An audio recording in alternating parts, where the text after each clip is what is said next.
Shalom Alechem, nous allons avoir le plaisir ensemble, Bezrat Hashem, aujourd'hui de pouvoir étudier la page Lamed Dalet du traité Nazir que l'on se remémore. On avait vu à la page Lamed Bet, au verso de la page, et également à la page Lamed Gimel, différentes chitotes au sujet d'une personne qui fait un vœu ou bien qui prend sur lui une Néziroute avec des conditions cependant. Alors, quel sera le din selon Rabbi Tarfon? Tu sais, si tu prends sur toi une Néziroute avec des conditions, même si la condition est réalisée, quand même tu ne seras pas nazir. Pourquoi? En effet, il est marqué dans la Torah, les hafli, l'indor, neder, et on sait que la néziroute c'est comme un vœu également, comme un neder.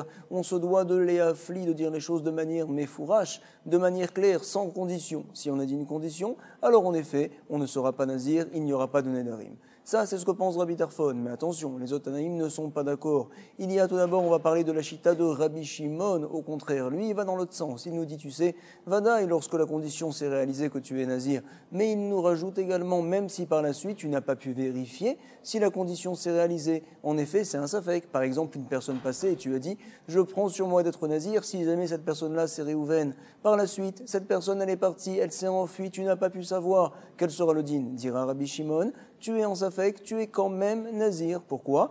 En effet, quand une personne prend sur lui une naziroute à condition, il pense au fond de lui, si la condition se réalise, je serai nazir bien évidemment, et même si par la suite on aura un safek, alors je serai nazir besafek. Rabbi Yehuda, lui, n'est pas d'accord, il pensera, tu sais, si jamais la condition a été réalisée, Vadaï, je serai nazir sans aucun problème. Par contre, si jamais c'est un safek, on n'a pas pu vérifier la chose. Par exemple, on avait rapporté des Mishnayot où j'ai dit je suis nazir, si jamais il y a dans le tas qu'il y a dans mon grenier là-bas, tel et tel poids, tel et tel volume de blé par exemple. J'ai pas pu vérifier, il a été volé, il a été perdu. Alors dira Rabbi Yehuda, je ne suis pas nazir. Je suis nazir que quand le tnaï, la condition, s'est réalisée de manière sûre. Quelle est la raison de Rabbi Yehuda? On avait rapporté, tu sais, il y a une grande différence entre un nazir vadaï et un nazir qui est besafek. Un nazir qui est vadaï, il est sûr d'être nazir. Bon, il termine sa naziroute, il apporte des offrandes, des corbanotes, il peut couper ses cheveux, par la suite il pourra boire du vin sans aucun problème. Celui par contre qui est nazir en tant que safek, il n'est pas sûr d'être nazir. Il ne peut également en aucun cas apporter des offrandes, des corbanotes, il ne pourra pas couper ses cheveux et tu sais également, toute sa vie il sera bloqué, il ne pourra pas boire du vin et être au contact des morts. C'est vrai qu'il y a une solution lointaine, on en avait parlé, de dire voici que je prends sur moi une nouvelle nésiroute à condition que la première ça ne soit pas une bonne nésiroute, etc. On avait rapporté ça bien sûr, c'était ce qu'avait dit Rabbi Shimon, mais en tout cas, c'est trop compliqué cette chose-là, c'est la raison pour laquelle Rabbi Yehuda tient, si la condition a été vérifiée de manière sûre, je suis nazir, ou sinon je ne suis pas nazir.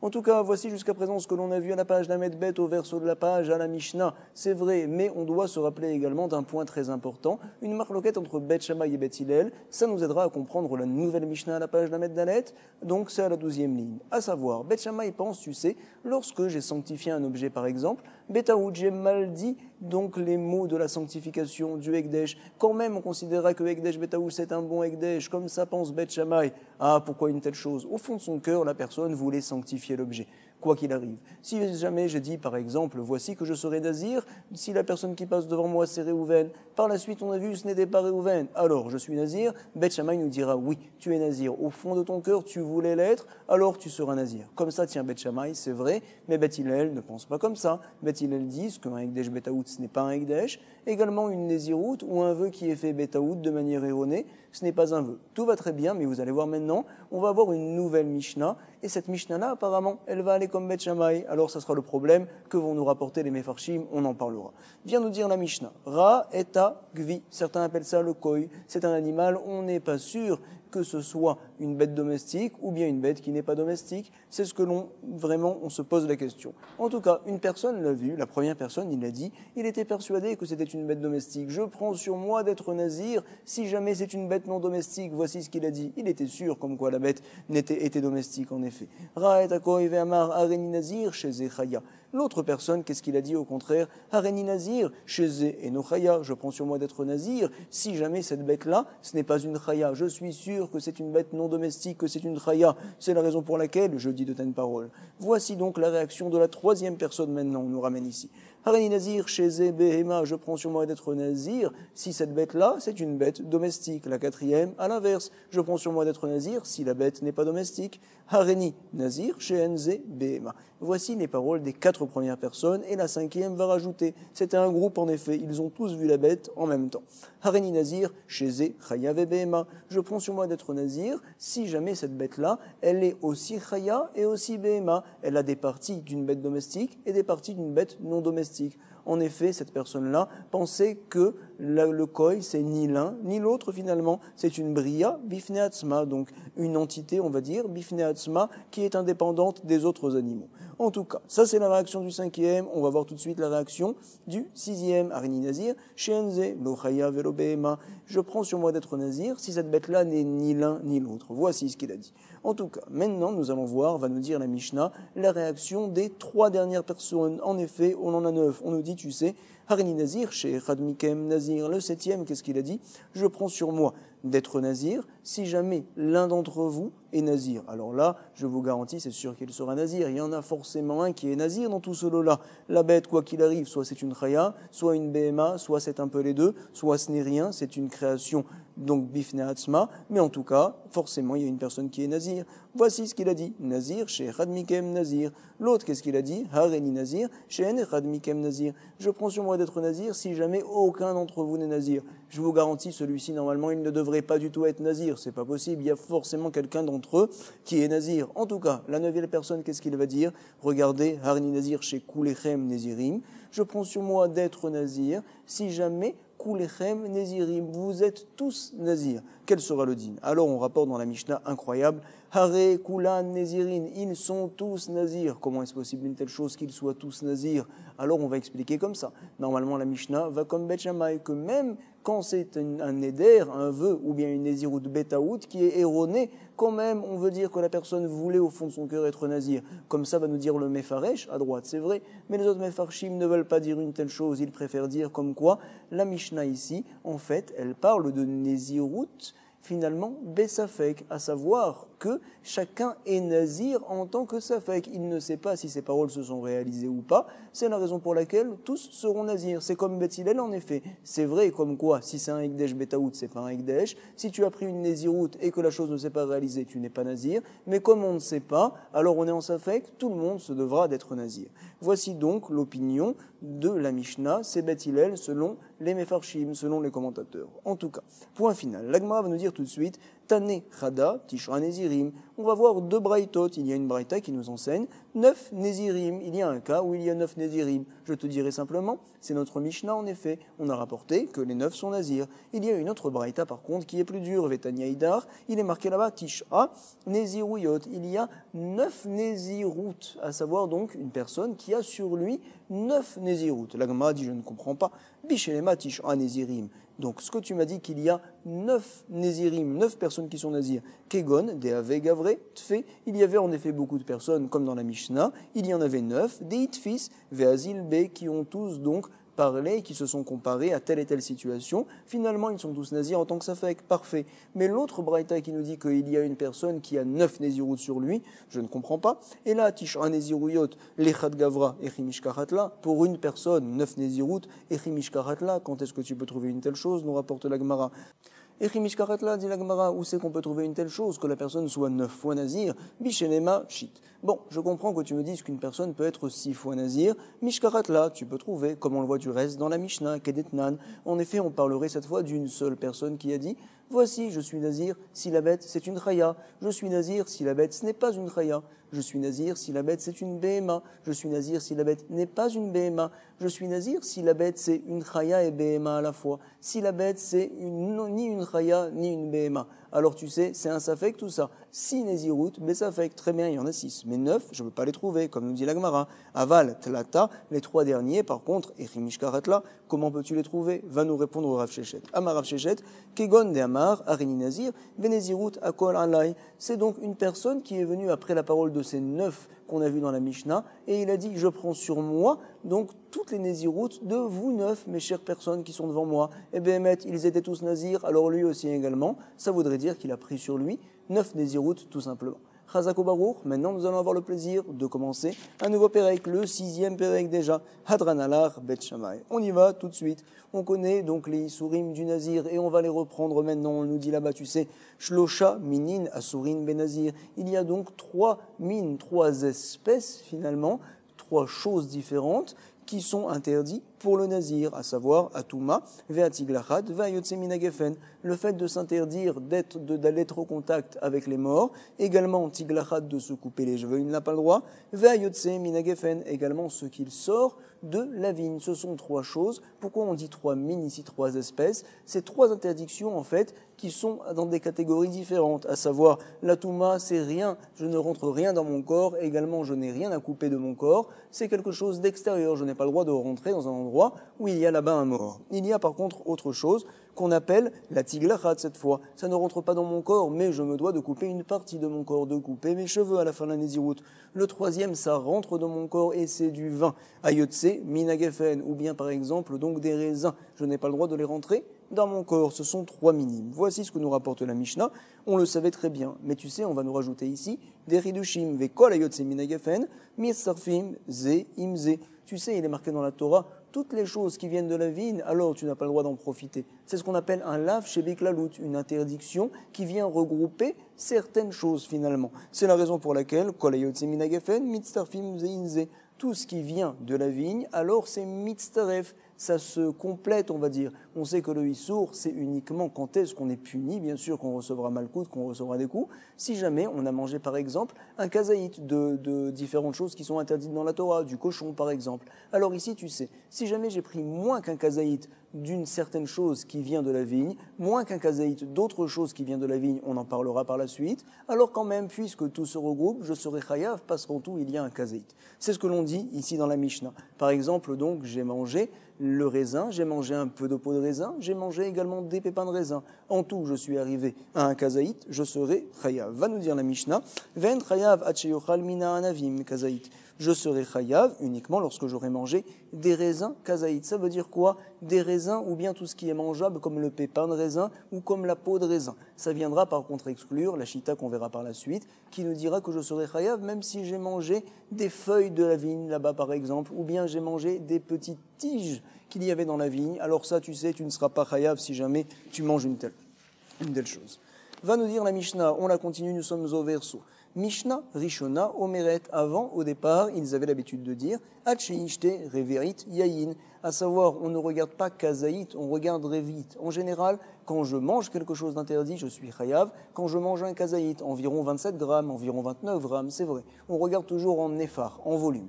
En tout cas, lorsque je bois quelque chose d'interdit, on ne regarde pas le kazaït, on regarde Revit. Revit, c'est 86 millilitres selon certains, après Imnoé, 150 millilitres selon le Chazonish, c'est vrai. C'est un autre chiour. Alors le premier Tana, celui qu'on avait vu auparavant, il dit qu'on regarde tout, donc selon le kazaït, que ça soit du liquide ou du solide. Pareil, toujours kazaït. C'est vrai que l'on va apprendre le liquide, du solide, toujours kazaït. À l'inverse, va dire Mishnah Haruna, ils avaient l'habitude de parler à l'époque, Mishnah Rishona, pardon, de dire comme quoi c'est le vin qui vient fixer. Comme le vin, c'est du révi'it, même quand je mangerai des raisins, on regardera par rapport au révi'it. Il faudra qu'il y ait le volume d'un révi'it en tout cas. Rabbi Akiva Omer, il nous rajoute quelque chose de très important. Si jamais tu as pris un bout de pain et que tu l'as trempé dans le vin, en tout, bien sûr, il n'y avait pas beaucoup de vin, mais il y avait un kazaït avec le bout de pain et le vin qui y est mélangé. Afilou sharapito beyayin, même si tu as trempé ton pain dans du vin, et en tout, il y a un kazaït. Veyeshba, kede, letzaref, kazaït. Alors tu sais, tu seras chayav, comme ça nous rapportons, et on l'apprend en effet, il est marqué dans la Torah Mishrat, on le verra par la suite, comme quoi, même si tout n'était pas interdit ici, mais puisqu'il y avait des raisins, il y avait du jus par exemple, mélangé avec le pain, et finalement tu as mangé kazaït, c'est suffisant pour que tu sois chayav, tu recevras des coups. En tout cas, vechayav ala yayin bifnei atzmo, nous dit la Mishnah, ve'ala anavim bifnei atzman, ve'ala chartzain bifnei atzman. Quelqu'un qui a bu, on va dire, un révite de vin, qui a mangé également un kazaït ou un révite de ce qu'on appelle ici chartzanim. On en parlera Bezrat Hashem par la suite. Les chartzanim, certains pensent que c'est des peaux de raisin, d'autres disent que c'est des pépins de raisin. Et il a mangé également un kazaït de zagim. Certains disent que c'est la peau, d'autres disent comme quoi c'est les pépins, à l'inverse.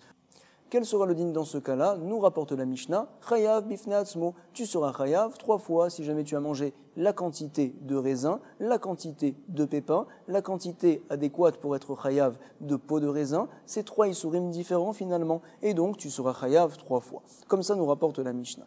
On va voir une autre opinion. Rabbi Eliezer ben Azaria Omer, tu sais, ça ne dépend pas de kazaït, ça ne dépend pas de révite. Tu sais quand est-ce que tu seras chayav, lorsque tu mangeras des pépins et une peau de raisin, lorsqu'il y a précisément, Rabbi Eliezer ben Azaria Omer, en chayav ad sheyochal shnei chartzanim vezag. Shnei chartzanim, en effet les chartzanim, dans la Torah c'est marqué au pluriel, le zag c'est marqué au singulier. Ça veut dire que je ne suis chayav que quand je mange, en tout cas, 2 chartzanim et un zag. Les chartzanim c'est des pépins. En général il y a 2 pépins de raisin ou plus dans un raisin. Et la peau de raisin, il n'y en a qu'une, c'est ce qu'on appelle ici le zag. Même s'il n'y a pas une grande quantité, je serai chayav si jamais j'ai mangé ces choses-là. Bien sûr, si j'ai mangé le raisin sans les pépins et sans la peau et j'ai mangé un kazaït, je serai chayav. Mais le chidouche ici, c'est de dire que, en tout cas, au sujet de ces pépins-là et de cette peau-là, je ne serai pas chayav si je n'ai mangé qu'un seul pépin, par exemple, avec la peau. Il faudra qu'il y ait au minimum 2 pépins.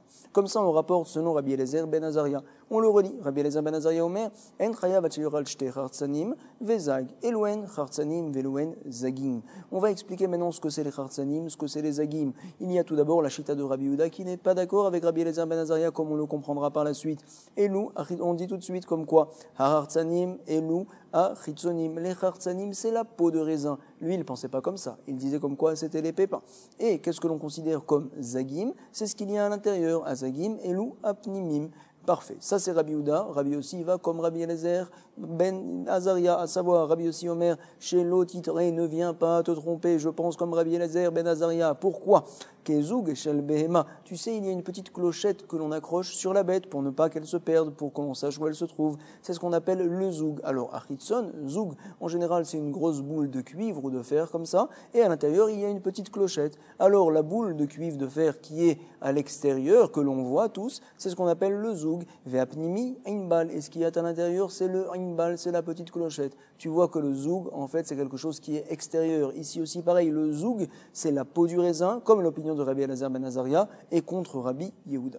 En tout cas, maintenant on continue. Nous sommes à la Gemara, Shloshaminim Asurin, Benazir, Atuma, etc. Nous sommes aux 2 points. On a rapporté la partie de la Mishnah et on va maintenant analyser. Hayotse mina gefen in gefen atzmo lo de la Mishnah apparemment. Donc on voit que quand est-ce que c'est interdit? Quand c'est ayotse mina gefen, ce qui sort de la vigne, les produits de la vigne, les fruits de la vigne sont interdits. Par contre, la vigne elle-même, il n'y a pas de issour si je viens à manger des produits de la vigne elle-même. Qu'est-ce que ça veut dire? On va voir tout de suite. En tout cas, Matitin Deloke Rabbi Eliezer, notre Mishnah ne va pas comme Rabbi Eliezer. Que pense-t-il? On ne l'a pas vu toujours. Détania, Rabbi Eliezer Omer, Afilou Alin, Velou Lavine. Même si tu manges des alines, donc on va dire des herbes qui se trouvent là-bas dans la vigne, ou bien des loulavines, ce sont des petites tiges qui sont encore assez molles, et béhémet, c'est pas bon, c'est presque pas mangeable, alors quand même tu seras chayav si tu as mangé une quantité adéquate, bémashma. Parfait. Notre Mishnah en voit que ça ne va pas comme lui, il a été enseigné ce qui sort de la vigne, les produits de la vigne.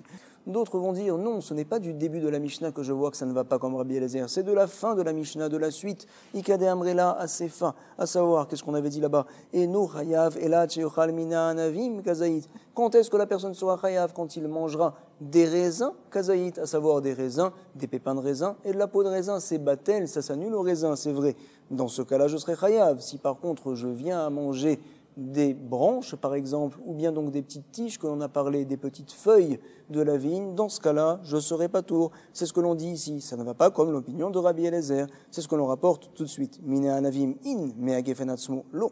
Et donc, notre Mishnah, matnitin, deloke Rabbi Eliezer. Point. Détania. Qu'est-ce qu'il avait dit Rabbi Eliezer? Encore une fois, on le reprend. Rabbi Eliezer Omer, afilou, alin, velou la vigne, bemashma, même si je mange des feuilles de la vigne, ou bien des loulavines, des petites tiges qui se trouvent là-bas, quand même, je serai chayav. En tout cas, La Gemara maintenant va analyser quelle est précisément la marloquette entre Rabbi Eliezer et Chachamim sur les psukim dans le verset. Quelle est leur marloquette? Bema et kamiflagé. Rabbi Eliezer darish, ribouillé, vemiouté. En effet, quand on regarde le Tana des Rabbi Shmuel qu'on lit avant de dire Odou tous les matins, alors là-bas, il n'est pas marqué le miout veribouille. Il est marqué un autre principe qu'on appelle klal ou prat ou klal. Tout d'abord que l'on sache, ribouille, ça veut dire rajouter. Les marettes, ça veut dire amoindrir, restreindre. Et il y a aussi également le principe de klal ou prat. C'est autre chose. À savoir klal quand on nous rapporte quelque chose de global, prat quand on nous rapporte quelque chose de précis. Alors donc, il va y avoir des limoudim qui sont faits spécialement. Rabbi Eliezer va nous dire, tu sais, lorsque l'on va avoir deux mots, on va dire, l'un à côté de l'autre, l'un qui vient être mérabé, qui vient être, comme on va le dire tout de suite, qui vient rajouter des choses, et l'autre à côté qui vient amoindrir au contraire. Comment on devra se comporter? On va en parler. Donc, Rabbi Eliezer d'Arish ribouillé vemiouté. Il fait la dracha de ribouille vemiout. Quand il y a dans la Torah un ribouille et un miout par la suite, alors on va apprendre quelque chose de spécial. Rabbanan, eux, ils font une dracha différente qui s'appelle klal ou prat. Rabbanan d'Arché, klalé ou praté. Qu'est-ce que ça veut dire? On explique. Rabbi Eliezer d'Arish ribouillé vemiouté, à savoir, il est marqué dans la Torah dans Bamidbar, miyayin veshechar yazir. Il va se repousser du vin ou de toute boisson alcoolisée qui est faite également à base de raisin. Yazir, il va s'en repousser. Alors on voit mi'et, comme quoi finalement on est venu restreindre, il se repoussera de ces choses-là particulièrement. Qu'est-ce qu'il est marqué par la suite? Mikol asher yaseh mi gefen hayayin, de tout ce qui sortira de gefen hayayin, de la vigne où se trouve là-bas le raisin, où on fait le vin. Tout ce qui sortira de là-bas, c'est un ribouille, ça vient rajouter. Donc finalement, on a un miout, et juste après, on a un ribouille, riba. Qu'est-ce que l'on dira donc? Miet veriba, ça vient, voici le principe qu'a reçu Rabbi Eliezer, apparemment Moshe Misinaï, comme quoi riba akol, dans ce cas-là, puisqu'on termine avec un ribouille pour rajouter, ça veut nous dire qu'on peut tout rajouter. Riba akol. Maï riba, riba kol milé. Qu'est-ce que finalement ça vient rajouter? Ça rajoute toutes les choses, tout ce qui se trouve dans la vigne. C'est vrai, mais quand même au départ, tu as un miout, tu as quelque chose qui vient restreindre quelque part. C'est vrai que tu termines en rajoutant tout, mais quand même au départ, on avait une petite restriction. Ça voudrait dire qu'il faut enlever une petite chose. Maï mi'et, shabishta, ça vient retirer ce qu'on appelle les shabishta. C'est les zmurot atzmam, c'est les gros morceaux de bois qui font tenir les raisins. Ça, c'est sûr que si j'ai mangé ça, je ne serais pas chayav. Autrement, si j'ai mangé les petites herbes ou bien les petites tiges qui sont encore fraîches, bien qu'elles ne sont pas vraiment mangeables, quand même, je serais chayav selon Rabbi Eliezer. Et nous allons voir tout de suite que Chachamim ne sont pas d'accord. Qu'est-ce qu'ils pensent, eux? Verabanan d'Arché, klalé ou praté. Ils apprennent donc d'un autre principe que l'on voit cette fois dans Tana de Rabbi Ishmael, le principe de klal ou prat. À savoir, il est marqué tout d'abord miyayin veshechar yazir. Il va se repousser du vin et de boissons alcoolisées qui est faite à partir de raisins. On voit que c'est un prat, c'est quelque chose donc de précis. Et qu'est-ce qu'il est marqué ensuite? Mikol asher yaseh mi gefen hayayin, tout ce qui va être fait avec le gefen hayayin, avec la vigne justement. Qu'est-ce que c'est ça? C'est un klal, ça vient rajouter. C'est vrai. Et donc on a pour l'instant un prat et on a également un klal. Tout va bien, mais vous savez quoi? Il y a encore d'autres mots dans le pasouk. Lui, Rabbi Eliezer, n'avait rien appris de ces autres mots qu'on va voir tout de suite, parce qu'il les utilise pour autre chose, on en parlera également par la suite. En tout cas, c'est quoi ces mots-là? Michartzanim ve'adzag, à savoir, tu seras chayav si jamais tu viens à manger. Chartzanim, on avait dit que c'était les pépins. Ve'adzag, on avait dit que c'était la peau du raisin. Certains disent que c'est l'inverse, chartzanim et zag. En tout cas, là-bas, chazar ve'parat, on voit que c'est quelque chose de précis. Donc on a au départ un prat, un klal et encore une fois un prat par la suite. Qu'est-ce que l'on fait dans ce cas-là? Dans Tanar de Rabbi Ishmael, vous voyez à l'inverse là-bas, on nous dit klal ou prat ou klal. Ici on voit prat ou klal ou prat. Prat, donc quelque chose qui restreint, un klal, quelque chose de général, et par la suite un prat qui vient encore restreindre. Qu'est-ce qu'on apprend dans ce cas-là? Iatadan et là qui est un prat. On nous dira, tu vas apprendre toutes les choses qui ressemblent au prat, à la chose qui est restreinte dont on parle dans le pasouk. Puisqu'il y a deux prats, alors c'est ça qui domine, on regardera tout ce qui ressemblera au prat, tout simplement. Finalement, on va dire quoi? Ma prat, mais fourrage pris, vepsolet pris. Qu'est-ce qu'il y a dans le prat? Quand on a précisé, c'était soit des fruits, soit des restes, on va dire, de fruits, des psolètes pris. On en parlera par exemple, donc, il est marqué là-bas, chometz également, c'est quoi? C'est du vinaigre qui est fait avec le reste des raisins.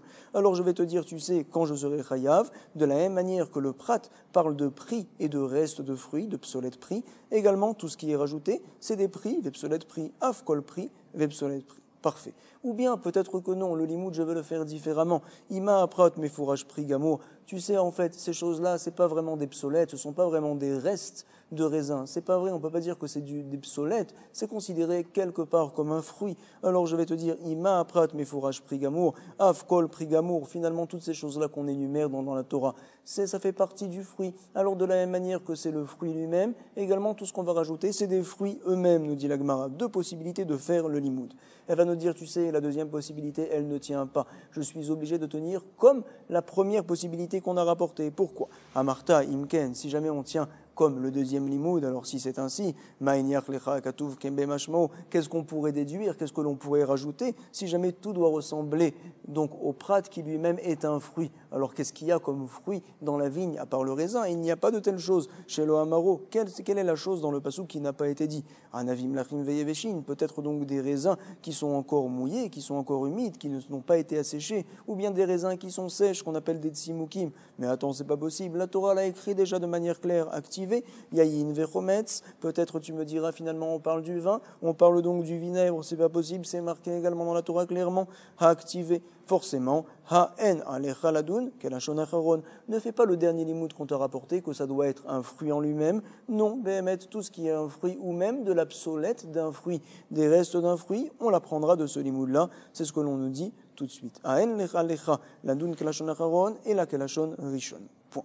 Et donc, on va dire comme quoi, tout ce qui est pris ou obsolète pris, ça sera dans le limoud et finalement ça sera chayav. On en parlera par la suite, on nous rapportera également que des raisins qui n'ont pas encore mûri, ce qu'on appelle, on verra, bosser, alors quand même ça sera chayav, c'est ce qu'on considère comme obsolète pris. La Gemara Bezrat Hashem nous rapportera ça par la suite. Nous sommes maintenant 5 lignes avant la fin des petites lignes et la Gemara va nous dire à la fin de la ligne, j'ai un problème, c'est quoi? Finalement, ou me'achar shesofenu le rabot kol davar, puisque du limoud, quand on a un prat ou klal ou prat, alors ça vient, comme on vient de le dire ici, rajouter beaucoup de choses. Ça vient rajouter que tout ce qui est comme un fruit, ou bien comme l'obsolète d'un fruit, les restes d'un fruit, alors cette chose-là, ça me sera interdite. Il y a une chose uniquement qui n'est pas interdite, c'est quoi? On avait rapporté, par exemple, les branches qui se trouvent là-bas dans la vigne, ou bien par exemple les halines, les petites feuilles, on avait dit également les petites tiges. C'est vrai, mais tout le reste est interdit. Parfait. Si tout le reste est interdit, pourquoi la Torah est revenue et m'a rapporté un autre prat? Pourquoi j'étais obligé de la prendre en tant que prat ou klal ou prat? Un prat qui vient restreindre, un klal qui vient agrandir et un prat qui vient encore restreindre. Et je vais dire tout ce qui ressemble au prat. Mais attends, de toute manière, même si le dernier prat n'était pas marqué, et que j'aurais eu seulement, uniquement prat ou klal, alors tu sais, je serais arrivé aux mêmes choses, je serais arrivé à la même totsa, j'aurais dit prat ou klal, qu'est-ce que ça me rajoute? Tout ce qui ressemble au klal, et donc c'est exactement pareil finalement. J'aurais dit que les zmourod, c'est vrai, les branches de bois ne sont pas interdites, mais quand même les raisins et tous les restes des raisins, à savoir donc les pépins, à savoir la peau de raisin, à savoir également, on en parlera des raisins qui ne sont pas arrivés à maturité, quand même ils seront interdites. Donc nous dit la Gemara, tu sais, je n'ai pas besoin en fait du dernier prat, qu'est-ce qu'il vient me rapporter? Pourquoi on est obligé de faire un prat ou klal ou prat? On aurait dû faire un prat ou klal, et j'aurais dit de toute façon je serais arrivé au même donc totsaot. Ou me'achar shesofenu la rabot kol davar matalmud lomar mechatzanim ve'azag. Pourquoi on nous rapporte le dernier prat chatzanim ve'azag? Justement, on apprend ici un grand principe. Lomar lecha kol makom she'atamotse prat ou klal. Tu sais, partout où tu vas trouver un prat et un klal, alors forcément, i'ata rachai le moshro laduno ke'ena prat. Dans ce cas-là, tu ne peux pas restreindre et dire que ça doit ressembler au prat, que ça doit ressembler un petit peu, donc au prat qui vient restreindre. Non, quand tu as un prat ou klal, puisque ça termine avec un klal, que ça vient rajouter, alors ça rajoute tout complètement. Et c'est la raison pour laquelle ici la Torah a marqué par la suite Vechartzanim ve'adzag, Michartzanim ve'adzag, qui vient également restreindre, et c'est uniquement parce qu'il a été marqué, qu'il a été rajouté, que là je dis prat ou klal ou prat, alors là je vais dire à ce qui ressemble au prat, et là donc je ne viendrai pas tout rajouter. Par exemple, les branches, par exemple, on avait dit les tiges, ou par exemple également les herbes. C'est ce que l'on vient d'apprendre ici, c'est un grand principe. I atar racha et les moshro, veladono qui est un prat, et là naasa klal mosaf. Finalement, c'est un klal qui est mosaf à la prat, qui vient rajouter complètement sur tous les pratim, ça nous rajoute tout, jusqu'à ce qu'il soit marqué de manière claire dans le pasouk, encore une fois un prat. Ad sheifrot, lecha akatouf, kederer, sheparat lecha benazir, de la même manière qu'on l'a fait dans le nazir.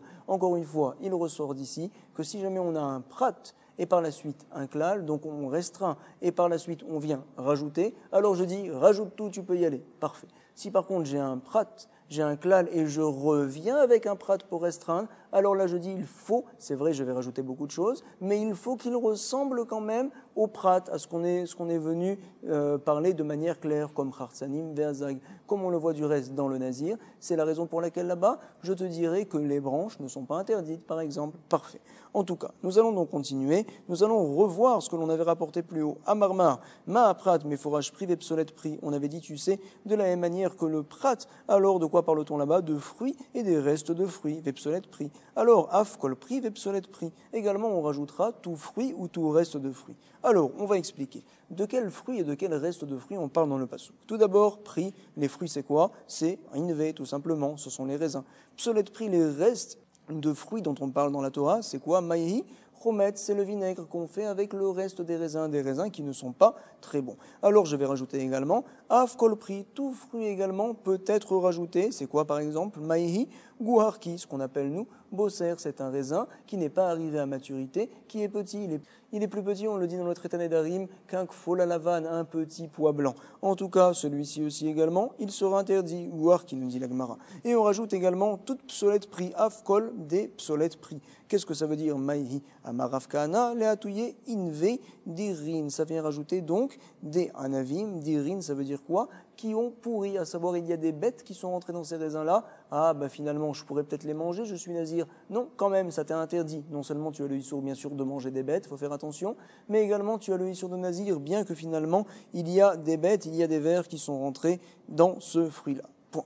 En tout cas, il est marqué dans le pasuk Mechartsanim ve'adzak. La Gemara maintenant va se demander pourquoi on a besoin du mot ve'ad. Il est marqué Mechartsanim, des pépins, et jusqu'à la peau de raisin, tu n'as pas le droit. Tu aurais dû me dire les pépins et la peau de raisin. C'est quoi le ve'ad? Et jusqu'à, c'est en plus, c'est ce que l'on voit ici. Ve'adzak, qu'est-ce que ça veut dire Amaravina? Les atouillés, ça vient nous rajouter quelque chose, des ben benaïm. On parle donc même des petits raisins qui ont commencé à pousser, mais ils sont petits et ils sont donc enfermés avec d'autres raisins qui ont un peu plus grossi, on va dire. Ils ne sont donc pas au contact du soleil. C'est la raison pour laquelle ils ne viendront jamais à maturité, ces raisins-là.